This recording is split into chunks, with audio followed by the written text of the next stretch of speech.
would like to request Principal sir to present a memento to Mr. Shekhawat sir. Please sir, come on the stage. Have a round of applause for Principal sir.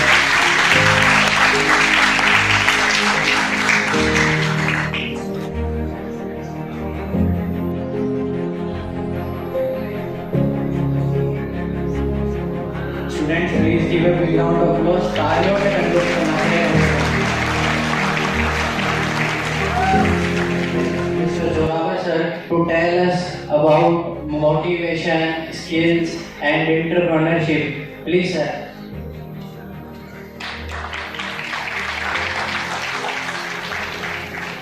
My deep gratitude for the privilege of being here at Global Institute of Technology, Jaipur.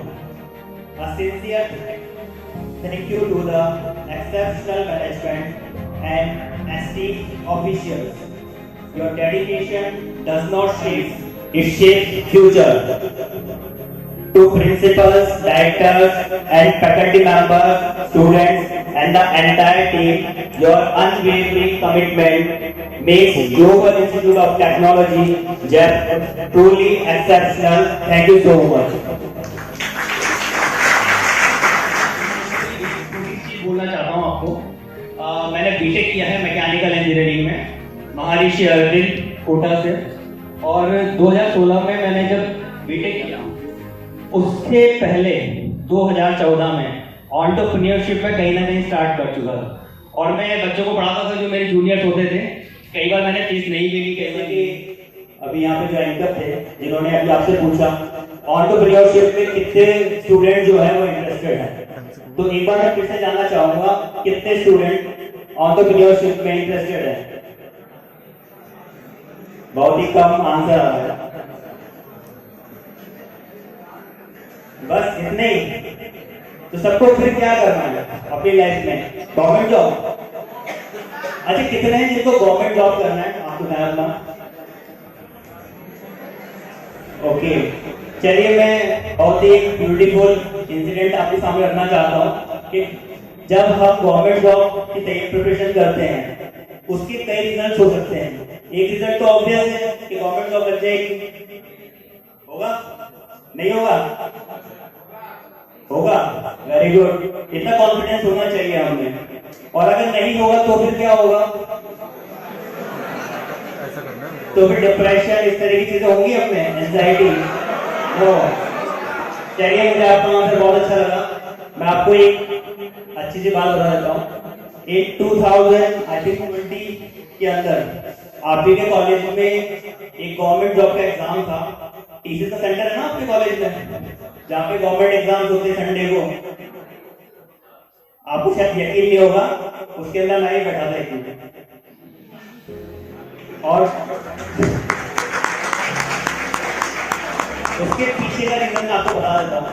उसके पीछे का reason ये था, मेरे father Kota के अंदर railway में employ थे, अभी जिनका रिसेंटली अप्रैल 2023 के अंदर रिटायरमेंट हो गया है। तो एक फैमिली प्रेशर था कि आपको गवर्नमेंट जॉब करनी है। ऐसा होता है ना हमारे साथ में। और फादर अगर रेलवे में हो तो 10 तरह की फैसिलिटी गिना देते हैं, बेटा पेंशन आएगी, बेटा ये होगा। उस तरह की चीजों में हम लोग दब जाते हैं कई बार। तो मैंने भी उनके सामने एक चीज रखी, लेकिन पॉजिटिवली। मैंने उनको बोला कि हम लोग 1-to-1 कम्युनिकेशन करेंगे, डिस्कशन करेंगे, उसके बाद जो डिसाइड होगा उस पर हम बात करेंगे। ऐसा आप लोग करते हैं अपने पेरेंट्स के साथ में? देखिए, ये एक दिक्कत है, बट मैं कहना चाहता हूँ स्टेज से कि ठीक है, उन्होंने थोड़ा बहुत प्रेशर करा मुझ पर, लेकिन वो 1-to-1 डिस्कशन करते हैं, बहुत ओपन माइंडेड है। मेरी मदर स्पेशली, जो हर एक चीज में मुझे सपोर्ट करती है। और मैं ये बोलना चाहूंगा कि आज मैं जिस भी जगह पर हूँ, मैं उनकी वजह से हूँ। ये जितना भी एंटरप्रेन्योरशिप के लिए आप देख रहे हैं, मेरे अंदर कोई खास कैपेसिटी नहीं था, और ना ही मुझे इंटरेस्ट था चीजों में कि मैं आगे बढ़ूं। कोई नॉर्मल 10th 12th वो करके सब कुछ, बस नंबर लेके आना है, रैंक लेके आनी है कोचिंग में, और अपना नाम आ गया, बहुत अच्छी बात है। दोस्तों के बीच का अपना थोड़ा सा रुबाब लगा। लेकिन उस समय हुआ क्या, मदर ने मुझे बहुत एनकरेज किया, बेटा आपको लाइफ में बहुत आगे जाना है, तो आप कुछ स्किल्स पे काम करें। जिसमें पहली जो स्किल्स थी कंप्यूटर को रिगार्डिंग, तो वो मेरी मदर ने मुझे इंकरेज किया, बोला बेटा कोचिंग के बाद में आप 1-1.5 घंटा एक्स्ट्रा, उसी की बदौलत है अगर आज भी आप गूगल पे सिर्फ नाम डालेंगे जोरावर सिंह शेखावत, तो शुरू के जो भी 10-20 रिजल्ट होंगे उसमें से 90% जो रिजल्ट होंगे वो मेरे नाम में होंगे, चाहे वो सिर्फ लिंक्डइन की सारी गाड़ी। तो उसके बाद में मैंने बहुत सारी चीज़ों पर ध्यान दिया, कई तरह के एक्सपेरिमेंट किए जिसे हम लोग करते हैं, और कई में फेल भी हुआ और कई में मैंने बहुत अच्छे रिजल्ट किया है और मुझे एनकरेजमेंट मिला। लेकिन जो कंप्यूटर स्किल्स का मैंने अभी यहाँ पे जिक्र किया वो इसलिए इम्पोर्टेंट था कि मैकेनिकल इंजीनियरिंग से होने के बावजूद भी आज मेरी खुद की 3 वेबसाइट है जो लाइव है, और वो तीनों की तीनों जो है ठीक है टेम्पलेट से या जैसे भी मैंने क्रिएट किया, मैं नहीं कह रहा हूँ कि मैंने पूरा कोड किया, लेकिन आज भी मैं अपनी पूरी वेबसाइट को यहाँ पे जो लैपटॉप था अभी थोड़ी देर पहले, यहाँ से तीनों के अंदर जो भी चेंजेस करने मैं कर सकता हूँ, मैं खुद ही सारी चीजें करता हूँ हैंडल उस तीनों वेबसाइट से। और जो मैं अभी बात कर रहा हूँ कि गूगल पे नाम आएगा वो www.joraversingh.com की वजह से।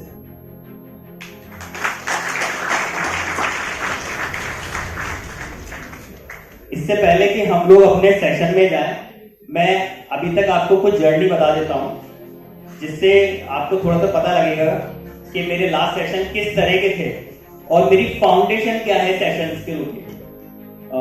मैं रिक्वेस्ट करूंगा कि जहां पे ये वीडियो है फोल्डर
अभी आपने जो वीडियो में कुछ फुटेज देखी कि कुछ छोटे छोटे स्कूल थे, वो सीकर के आसपास के स्कूल हैं, और मैं बिल्कुल कहना चाहूँगा कि बीकानेर टेक्निकल यूनिवर्सिटी जो कि गवर्नमेंट यूनिवर्सिटी है, उसने काफ़ी सपोर्ट किया इस इनिशिएटिव में। और आप देख सकते हैं कुछ स्कूल्स की कंडीशन थोड़ी सी ठीक है, बाकी कुछ की तो बहुत ज़्यादा खराब है, लेकिन ऐसे बच्चों को भी आगे बढ़ने का मौका मिलना चाहिए बिल्कुल। अच्छा, आप एक चीज मानेंगे, जैसे आप सबकी एक नॉर्मल लाइफ होगी, मेरी एक नॉर्मल लाइफ है, तो मुझे ये इंस्पिरेशन कहाँ से मिलेगी, इन पे काम होना चाहिए। इसके लिए सबसे पहले मैंने जो स्टार्ट किया था वो मेरा एक ग्लोबल समिट था एंटरप्रेन्योरशिप को लेके, जो कि हैदराबाद की कंपनी है उसने करवाया था। वो एक इंटरनेशनल समिट था जिसमें एज ए एंटरप्रेन्योरशिप स्पीकर के तौर पर मैं गया। वहाँ पे बहुत सारे डिस्कशन हुए और हम लोगों को क्या हुआ कि एक दूसरे से सीखने का मौका मिलता है। जैसे मैंने भी अपनी जर्नी बताई, कुछ चीजें बताई, तो मुझे लिंक्डइन में मैसेज आया कि आपको वो समिट जो है वो ज्वाइन करनी है, लेकिन अब वहाँ पे डाउट था मुझे, क्योंकि हर मैसेज पे हम बिलीव नहीं कर सकते ना। तो हमने फिर कुछ चीज़ों पे गौर किया, कुछ जो हमारे सीनियर्स हैं, जो हमारे गार्जियन की तरह हैं, हमने उनसे बात किया कि सर इस तरह का मैसेज आया है, तो आप थोड़ा सा डेटा माइनिंग एक चीज़ होती है, तो हमने कहा थोड़ा डेटा माइनिंग करिए इनके बारे में कि क्या इनकी पोजीशन है, उसके बाद हम देखते हैं कि एक्सेप्ट करना है या नहीं करना है। हमने एक्सेप्ट किया और मुझे बहुत अच्छा लगा, और उसके अंदर मैंने बाकी सारे स्पीकर्स को सुना, और जब मैंने बाकी सारे स्पीकर्स को सुना तो उसमें से एक स्पीकर जो थे उन्होंने बताया कि स्टार्टअप्स के फेलियर्स के चांसेस बनते क्यों, क्योंकि हम स्टार्टअप्स का नाम ले लेते हैं, बहुत अच्छा लगता है सुनने में, लेकिन मैं बोल सकता हूँ कि इस दुनिया की सबसे हार्डशिप जो चीज है वो स्टार्टअप। आप बिजनेस कर सकते हैं, कोई दिक्कत नहीं है, स्टार्टअप करने में बहुत बड़ी दिक्कत है, क्योंकि उसके लिए जो प्रॉपर चीजें चाहिए होती है वो हमारे पास होती ही नहीं है, क्योंकि हमारा फाउंडेशन जो होता है वो बहुत ही वीक होता है उस समय। तब हमने देखा कि हमारा फाउंडेशन वीक क्यों है, और मैं दावे के साथ कह सकता हूँ कि आपके कॉलेज में और बहुत सारे इंजीनियरिंग कॉलेज या जहाँ पे MBA या बड़ी बड़ी डिग्रियां मिलती हैं, बड़े बड़े कोर्सेज रन होते हैं, वो बच्चे कहीं ना कहीं रूरल बैकग्राउंड से आते हैं। जैसे अभी आपने फुटेज देखा सीकर वाले स्टूडेंट्स का, तो वो बच्चों का फाउंडेशन होता नहीं है, बड़ी मुश्किल से वो जैसे तैसे करके एडमिशन लेते हैं, 4 साल का डिग्री पूरा करते हैं, और फिर कहीं ना कहीं कुछ चीजों के बाद में कुछ सालों बाद रियलाइज होता है कि वो एक स्टार्टअप कर सकते हैं, लेकिन वो फेल हो जाते हैं, क्योंकि उनकी वो जर्नी होती ही नहीं है। फिर वो जो आप सुनते हैं डिप्रेशन, एंजाइटी, स्ट्रेस, ठीक है, वो सारी चीजें होती हैं। तो मैंने और मेरे फ्रेंड ने डिसाइड किया कि हम काम करेंगे फाउंडेशन लेवल पे, तो हम सीधे इंटरनेशनल लेवल से आ गए रूरल लेवल पे। हमने फिर उस पर काम किया, बच्चों से जाना, और बच्चों के कोई बहुत बड़े जो ड्रीम्स नहीं है, ये मैं कह सकता हूँ अभी भी, क्योंकि बच्चों के ड्रीम्स हैं गवर्नमेंट जॉब लग जाए सर, टीचर बन जाए। और एक स्टूडेंट का मेरा सेमिनार था, उसमें बच्चे ने बोला कि सर मुझे किसान बनना है। वो मुझे बहुत अच्छा आंसर लगा लिटरली, क्योंकि बच्चों को कम से कम इतना पता है कि कंस्ट्रक्टिव वे में क्या कर सकते हैं। लेकिन जब मेरा नेक्स्ट क्वेश्चन पूछा था कि आपने किया क्या उसके लिए, बनना तो है, बनना सब चाहते हैं, आप में से बहुत सारे लोग बहुत कुछ बनना चाहते हैं, लेकिन वो सिर्फ बनना चाहते हैं, करा उन्होंने कुछ किया नहीं। तो ठीक है, वो बच्चे का एक स्टेज तो था कि हाँ उसे फार्मर बनना है, किसान बनना है। तो मैंने उससे पूछा कि आप कुछ करना चाहते हैं, वो तो सदियों से लोग कर ही रहे हैं, आपके पेरेंट्स भी कर ही रहे हैं, फिर ऐसा आप क्या करेंगे? उसका कोई आंसर था नहीं एक्चुअली उसका, बट मैंने उसको कुछ गाइडेंस दिया। उसके बाद में एक बच्ची और थी, उसने कहा कि सर मुझे टीचर बनना है। सेम प्रॉब्लम उनके साथ भी था कि बनना तो चाहते हैं, लेकिन उनको स्टेप्स पता नहीं थे। तो हमारे साथ में एक फीमेल फैकल्टी भी थी, तो मैंने फिर उनको गाइड किया, मैम थोड़ा सा आप इंस्ट्रक्ट करें, क्योंकि मुझे जनरली नहीं पता था कि टीचर बनने के लिए कौन कौन सा प्रोसेस होता है। तो उन्होंने उसको गाइड किया। तो इस तरह की जो चीजें हैं वो हमारे सामने निकल के आई। कंडीशन आप देख सकते हैं, स्कूल्स में टीचर आते हैं, ठीक है, कुछ अच्छा पढ़ाते हैं, कुछ नहीं भी पढ़ाते, लेकिन आप एक चीज मान के चलें कि सिर्फ साइंस, मैथ, इंग्लिश, संस्कृत ये सब पढ़ के तो आप कुछ खास कर नहीं पाएंगे। ये तो एक फाउंडेशन लेवल पे सिर्फ एक एजुकेशन होता है, ठीक है, स्किल्स भी आपको सीखना पड़ेगा। और जो आज आप देख रहे हैं कैप्सूल, ये कैप्सूल बना है फरवरी में। एक चीज बताऊं आपको, फरवरी में हमें ये नाम सोचा है कैप्सूल। जर्नी स्टार्ट हुआ था 2011 में, जब मैं 12th पास आउट हुआ था, 2011 में। और मेरा एक साल इसी चीज में खराब हुआ, क्योंकि मुझे पता ही नहीं था कि मुझे ये तो पता था कि 12th में साइंस मैथ लेंगे, पास हो जाएंगे, इतना पता था, इसके आगे का पता नहीं था। जैसे मैंने आपको बताया, मेरे पेरेंट्स जो थे वो गवर्नमेंट टीचर थे, तो इंजीनियरिंग के बारे में उनको कुछ पता नहीं था, कुछ खास। तो कहाँ तक सपोर्ट कर सकते हैं? नहीं कर सकते ना। और मेरे भी, मैंने आपको बताया, दिलचस्पी तो थी ही नहीं। पेरेंट्स ने थोड़ा सा जोर लगाया कि बेटा कुछ स्किल्स सीख लो, कुछ काम आएगी, अब काम आ रही है। तो एक साल मेरा खराब हुआ। अच्छा, एक और इंटरेस्टिंग चीज मैं आपको बताऊंगा, आपको शायद यकीन नहीं होगा। 12th साइंस मैथ से करने के बाद, अच्छे मार्क्स होने के बाद, आप सोच सकते हैं कि मैं बीए का फॉर्म लेने जाऊंगा। मैं बीए का फॉर्म लेने गया, क्योंकि साल भर तो खराब हो चुका था। दिसंबर के नजदीक जब मुझे कुछ भी नहीं सूझ रहा था, तो एक भैया थे, वो स्टेशनरी शॉप चलाते थे, उन्होंने मुझे गाइड किया कि एक ओपन यूनिवर्सिटी कुछ फॉर्म होता है, और उसको आप दिसंबर के आसपास ज्वाइन कर सकते हैं, उसमें सिर्फ एग्जाम देना होता है। मैंने कहा ठीक है, करिए। फिर हम गए कॉलेज, फॉर्म की लाइन बहुत लंबी थी, लाइन में लगे रहे। लाइन इतनी लंबी थी कि शायद मेरा नंबर ही नहीं आया।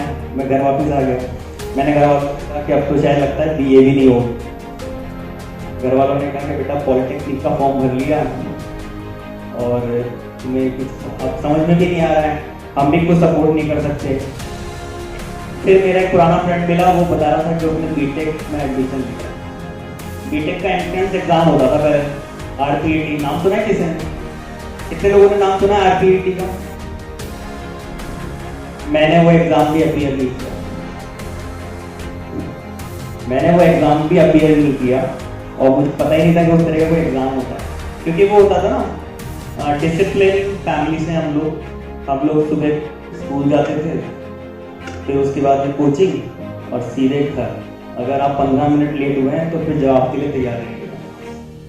तो फ्रेंड्स सर्किल नहीं था हमारा इतना, तो हमें पता भी था बच्चे कहाँ जा रहे हैं, किसकी प्रिपरेशन कर रहे हैं, कौन सा एग्जाम दे रहे हैं। और कभी कभी देखो क्या होता है, आदमी ओवर स्मार्ट में ये करता है कि अरे ये तो बेवकूफ़ है, इनको क्या पता है। फिर बाद में मुझे पता लगा कि ऐसा कुछ चीज़ होती है जो हमको करनी थी, जो हमने नहीं करी। फिर 1 साल बाद जो मैनेजमेंट कोटा होता है, मैनेजमेंट कोटे पे मैंने एडमिशन लिया, बट वहाँ के जो डायरेक्टर थे वो पापा के फ्रेंड थे। अब पापा के फ्रेंड थे तो फिर इज्जत दांव पे लग गई। एडमिशन भी ले लिया, मैं घर आया, मैंने कहा पापा मेरे से तो नहीं होगा। वो बोल रहे हैं कि ये सब करना पड़ेगा इंग्लिश में, ये फलाना ढिमकाना, और ये सेमेस्टर सिस्टम होगा, इतने मार्क्स चाहिए। और जिस बच्चे ने मुझे बताया था वो मुझे कुछ चीज़ें बताना भूल गया था, उसने बाद में बताया मुझे। वो मेरी क्लास का टॉपर था, आप मानेंगे नहीं, वो मेरी क्लास का टॉपर था और इतना तगड़ा टॉपर था। हम जो स्कूल चेंज करते थे उसमें फर्स्ट रैंक उसकी होती थी। सुन रहे हैं वो शायद उतने सिंसियरली नहीं सुनेंगे, और थोड़ा पीछे अगर हम जाके देखेंगे कुछ बच्चे मोबाइल भी चला रहे होंगे। कोई दिक्कत नहीं है, इंजीनियरिंग में होता है ऐसा, हम भी 2016 में ऐसे ही बैठे हुए थे। उसने मुझे अंदर तक झिंझोड़ दिया। कोटा में एक मर्डर केस हुआ था, तो मुझे इंट्रोडक्शन कैसे देता है वो? बोलता भाई स्टेशन के सामने एक मर्डर हुआ था, झालावाड़ के शूटर आए थे। मैंने कहा हाँ भाई मैंने ही पढ़ा था अखबार में, इसी कैफे के लिए हुआ था। तेरे भाई का कैफे है। मैं 15 मिनट में वहां से निकल गया। मैंने कहा अगली फोटो फिर अपनी ना हो।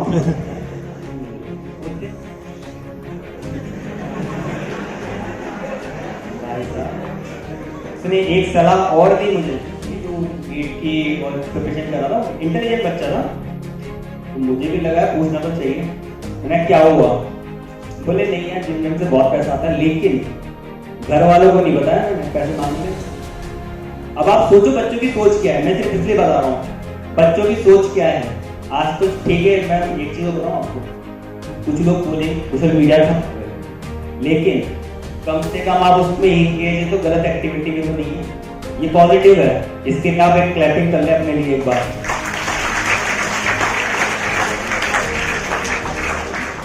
वरना जो लोग कहते हैं ना जमाना बड़ा खराब है, 2016 में देखते हैं आप, बहुत ज्यादा खराब था। अभी तो बहुत सिस्टमेटिक चीजें हैं, ठीक है ना। अभी जैसे होता है रैगिंग के बारे में सिर्फ आपने सुना होगा, आपकी हुई नहीं है। जिन्होंने रैगिंग झेली है ना उनको पता है। तो पैसे तो आते हैं भाई, घर वालों को पता नहीं रखा है मामले में। उसके फादर रेलवे में जॉब करते थे, बहुत ही छोटी जॉब, मतलब बहुत ही स्केल पे जो होता है गवर्नमेंट में, कम स्केल पे जॉब करते थे। उसके फादर बहुत इंटेलिजेंट थे, इंग्लिश में बात करते थे, मैं उनके घर ही जाता था। समझ सकते हैं ना, जाति क्वेश्चन। और फिर मैं आपको बताऊं मेरी 49th रैंक भी आई है स्कूल के अंदर, तो समझ सकते हैं आप। तो जो पेरेंट्स जिन्होंने अपना पूरा जीवन लगा दिया उस बच्चे के लिए, इकलौता बच्चा था, बाकी तो 2 लड़कियां थी, उस बच्चे ने बहुत पैसा लगाया उसके पेरेंट्स ने। और लिटरली मैं आपको बोलता हूँ गवर्नमेंट जॉब का, जिसका आपको लगता है ना गवर्नमेंट जॉब अभी जो बहुत ज्यादा ग्लोरीफाई किया हुआ है, देखो हर सेक्टर में ग्लोरीफाइड है। स्टार्टअप भी ना ग्लोरीफाई कर दिया बहुत सारा कि और इसमें तो ये कुछ नहीं है अगर आप मेहनत नहीं कर सकते हो। तो उनके साथ ऐसा था, वो फैमिली को आप देखोगे तो आप बोलो गवर्नमेंट जॉब से बच्चा न खेती कर, क्योंकि सारा पैसा उस पर लगा दिया। उसके बाद उस बच्चे की माइंडसेट ये है, अब आप सोच सकते हो फ्यूचर क्या होगा। आप लोग चाहते हो ऐसा फ्यूचर, तो किस पे काम करना, माइंडसेट पे काम करना है ना आपको। सबसे पहले फाउंडेशन क्या, माइंडसेट बता दिया मैंने आपको। 49th रैंक भी ये आप ही के कॉलेज में गवर्नमेंट जॉब के लिए पेपर देने आया था, ठीक है। लेकिन अभी इतनी सारी जो चीजें कर रहे हैं हम लोग, मैं आपको बता देता हूँ, मेरे और मेरे आसपास कोई व्यक्ति ये काम नहीं करता है, और मुझे बहुत सारा जो सपोर्ट है वो इंटरनेट से ही मिलता है, जो कि 2016 तक हमारे पास में अवेलेबल नहीं था। आपके पास में अवेलेबल है, आप उसको यूटिलाइज करें। जैसे मैंने बताया, मैकेनिकल वाले वेबसाइट बना रहे हैं, मजाक तो नहीं है, किसी को लगता है मजाक है? ठीक है, तो डोमेन वोमेन का है वो, उसको मैनेज करना, वो एक्सपायर नहीं हो जाए। एक बार एक्सपायर हो गया था मेरा डोमेन, किसी ने ब्रोकर ने ले लिया, उसको पार्क किया 10 गुना फीस में। मैंने कहा हम भी 11 से हैं स्पीड में, हम खरीदेंगे नहीं। हमने खरीदा नहीं। जोरावर सिंह नाम ऐसा है, मेरे को पता था बहुत लोगों को पता ही नहीं है, कोई नहीं खरीदेगा। हमने उसके लिए 1.5 साल वेट किया, उसको पहले से भी कम दाम में खरीदा। लेकिन अब ध्यान रखिए कि एक गलती 2 बार नहीं करते, तो इससे पहले स्टार्ट करें। एक और छोटा सी चीज बताना चाहता हूँ, अभी दिसंबर में, मतलब जब कैप्सूल स्टार्ट नहीं हुआ था, तब हमने एक बुक लॉन्च किया। वो मेरी फर्स्ट इंटरनेशनल बुक थी। आपको लगता है बुक को पब्लिश करना मतलब ज्यादा मुश्किल है? किस किस को लगता है बुक पब्लिश करना ज्यादा मुश्किल है, मतलब लिख के? चलो, मुझे लगता था, हमको कहीं से आइडिया मिला कि बुक पढ़नी चाहिए। जैसे आप सुनते हैं इंटरनेट पे, मैं आपको एक चीज बताता हूँ, इंटरनेट पे आप जो भी चीज सुनते हैं वो बहुत सारी चीज सही होती है, लेकिन वो आधी अधूरी होती है। ये आधी अधूरी जो होती है, ये क्या करते हैं लोग, बुक पढ़ते हैं, बुक पढ़ के बहुत सारा आइडिया लेते हैं, उस पर एक शॉर्ट वीडियो बनाते हैं, और जब आप स्क्रॉल करते हैं उसमें से एक अच्छी बात डाल देते हैं। किसी ने कोट लिख दिया, डाल दिया, कोट के पीछे का बैकग्राउंड क्या था पता ही नहीं पता होता ना, आप भी स्क्रॉल कर देते हैं एक के बाद एक के बाद एक। और एआई तो उससे भी होशियार है, वो आपके लिए और 10 तरह का मटेरियल ले आता है, आप उसमें घुसते चले जाते हैं। तो आप थोड़ा सा ध्यान देंगे तो कुछ अच्छी इनपुट्स निकाल सकते हो उसमें से। तो हमने भी सोच लिया, मैंने मात्र 4 बुक खरीदी और मैंने कहा 5 ही अपनी आएगी। अब सोच लिया, लिखना स्टार्ट किया, पसीने निकल गए। कितना टाइम लगा होगा पहली बुक लिखने में? 5। इसका मतलब तो करो मैं ठीक था, मैंने 8 महीने लगाए। 8 महीने में कुछ वेदर कंडीशंस भी होती है, नहीं कर पाते हैं, ठीक है, और वेदर चेंज हो रहा होता है, तो उस समय हमारी बॉडी की जो हैबिट होती है वो इस तरह की होती है कि हम लेजीनेस फील करते हैं, ठीक है। तो उसको लिखने में काफी कठिनाई हुई, 8 महीने लगा के लिख ली। लिखने के बाद मैंने एक दिन ऐसे व्हाट्सएप पे स्टेटस डाला, दिसंबर में बुक लॉन्च। बुक मतलब ऑलमोस्ट थी डन राइटिंग में, ना प्लेटफॉर्म पता है, ना पब्लिशर पता है, ना और कुछ पता है। लेकिन जिन लोगों के साथ आप रहते हैं, ठीक है, वो अगर अच्छी कैटेगरी के होंगे तो आपको एक अच्छा एडवाइस जरूर देंगे। वो 10 सेकंड का एडवाइस आपकी लाइफ चेंज कर सकता है, ठीक है। उन्होंने मुझे बताया कि सर परेशान मत होइए, मैं आपको एक प्लेटफॉर्म बताता हूँ, उस प्लेटफॉर्म पे आप जाके अपनी बुक पब्लिश करिए, उसमें आपको अच्छा खासा पैकेज मिल जाएगा। उनका ठीक है। अगर मैंने सर को फोन लगाया तो डेटा माइनिंग करो प्लेटफॉर्म के बारे में, क्या है क्या नहीं है। 3 दिन बाद पूरा रिपोर्ट बना उसका, रिपोर्ट बनने का पता लगा कि ठीक है आप कर सकते हैं, अभी ऑफर चलेगा कुछ दिन बाद में, आप पब्लिश करें। और इंटरनेशनली उसको पब्लिश करने की जिम्मेदारी जितने भी ये फ्लिपकार्ट, अमेजन, यूके, यूएस, जितने भी कंट्रीज हैं, उन सब में किंडल वर्जन सारी चीज़ों की रिस्पॉन्सिबिलिटी इसकी कंपनी, आपको 1 रुपया नहीं देना है, ठीक है। ऑथर्स कॉपी आपको फ्री मिलेगी और साथ में मिलेगा ISBN नंबर, ठीक है, उसको भी अलग से परचेज करना पड़ता है। तो सारी जिम्मेदारी कंपनी की भी मेरी ऑलमोस्ट लिखी हुई थी। फिर मुझे 15-20 दिन लगे पूरी को मतलब पोर्टल पे चढ़ाने में, लेकिन मैंने उसको चढ़ाया और जो स्टेटस था ना 25 मतलब दिसंबर में हमारी बुक लॉन्च होगी, 28 दिसंबर को रात को 1:30 बजे जब मैं काम कर रहा था अपनी वेबसाइट पे, तभी मेरे पास में मेल आता है, कंपनी का नाम है नोशन प्रेस। तो उस समय ऑफर चल रहा था 28 दिसंबर, मतलब ऑलमोस्ट दिसंबर खत्म होने वाला था, तो मेरे पास मेल आता है कि आपकी बुक जो है पब्लिश हो चुकी है, 24 घंटे के अंदर सारे ऑनलाइन प्लेटफॉर्म्स पे आ जाएगी, बिना पैसे दिए। स्टार्टअप इसको कहते हैं।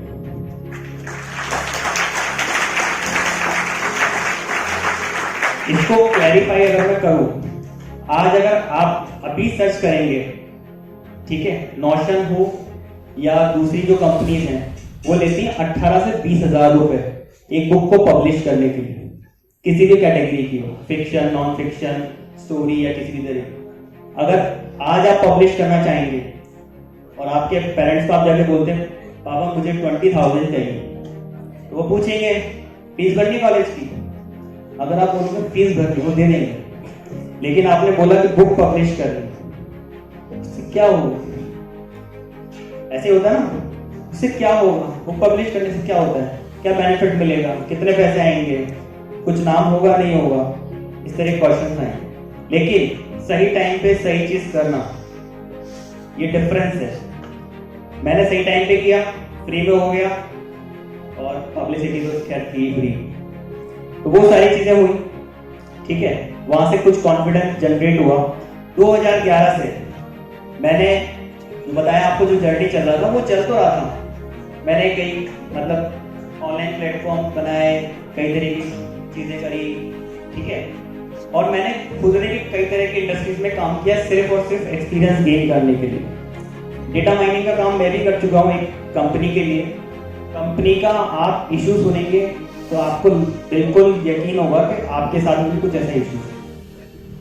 एक कंपनी है, ठीक है, वो मार्बल का काम करती है। उनके पास अपने माइंस हैं जहां से मार्बल निकलता है, ठीक है।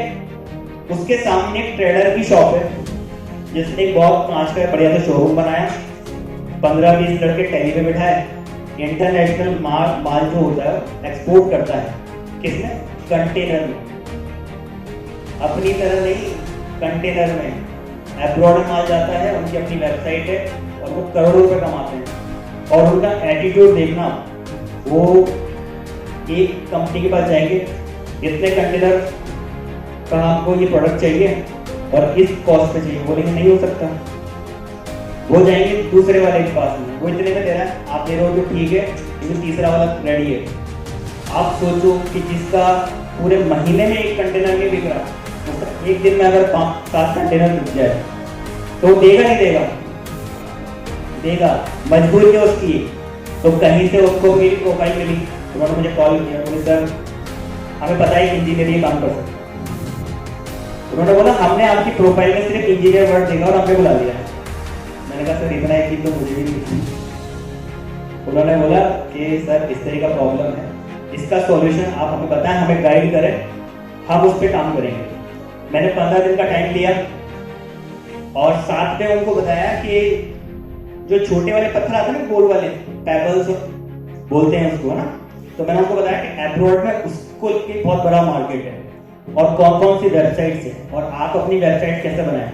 उसके बाद में फरवरी 2020 में स्टोना 2020 हुआ था बेंगलुरु में, ठीक है। आप लोग ऑटो एक्सपो के बारे में जानते सब लोग?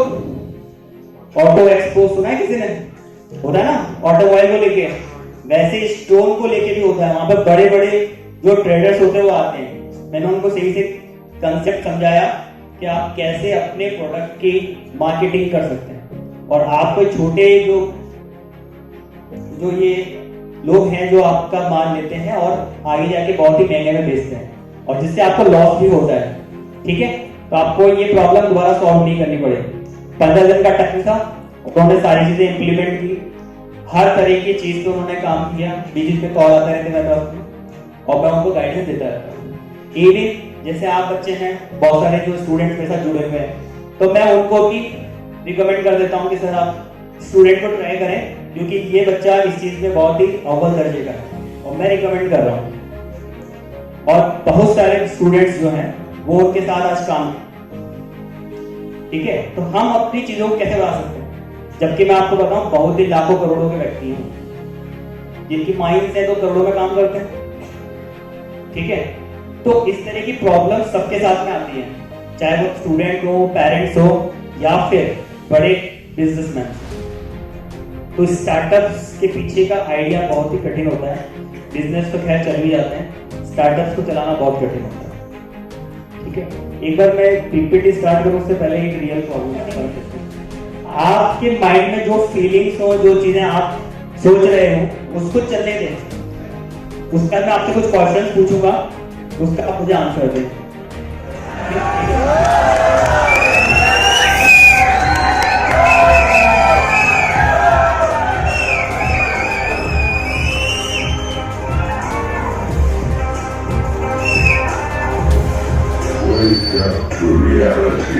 अरे तुम कर क्या रहे हो वहाँ?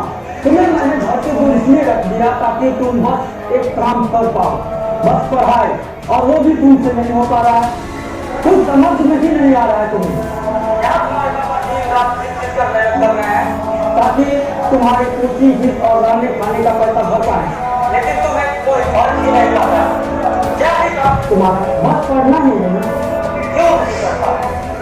4 साल हो गए तुम्हें घर से बाहर भेजे हुए, कितने पैसे खर्च हो गए और तुम्हें आइडिया भी नहीं। संगति छोड़ो और पढ़ाई पर ध्यान दो। मुझे अगले टेस्ट में मार्क्स इंक्रीज चाहिए, समझे?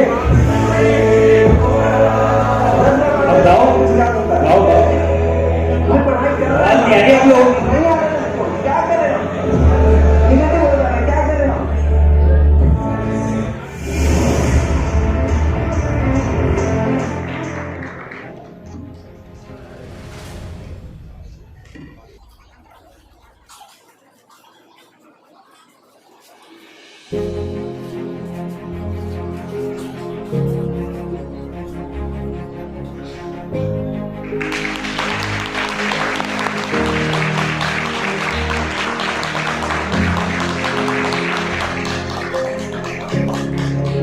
Principal sir to present a memento to Mr. Shekhawat sir.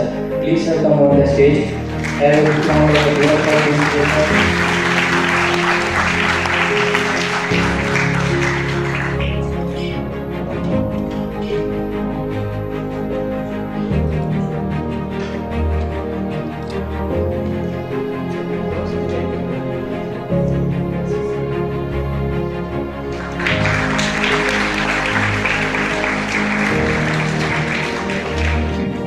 Now I request Principal sir to say few words on this moment.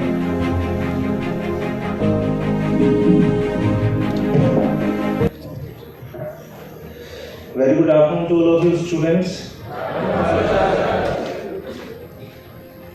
मैंने तो स्पीच सुना ही नहीं सकता देखो, फिर भी मैंने जैसे ये देखा तो मुझे पता लग गया कि ये किस बारे में था। Thank you Zorawar Singh ji to spare time for us, for our students. The basic thing as told by Joravar Singh ji, you will not betray to a job seeker. Am I right? You will be the service provider. देखिए, I think there are 90% students from the computer science branch. There are so many things, there are so many startups are there. That topic innovation and startup.